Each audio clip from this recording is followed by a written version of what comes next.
Galing po, nakawin tayo. Galing pang isda. Ito yung mga huli natin ngayon. Rating natin ha. Medyo marami din. 3 kilo siguro.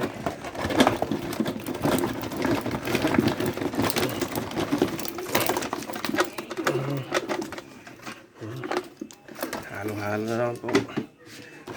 Ako tayo isang dalag. Hala kayo. May hito.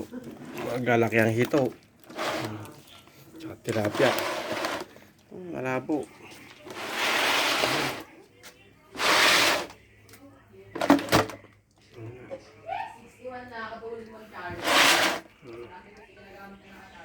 Pinapulin natin. Malabot maaga pa eh. Mga pusa. Nag-aantay. Marami din. Marami din eh. 3 kilo siguro. Matami-tami din. Sige po, hanggang dito na lang po. Napagpalang umaga po sa inyong lahat.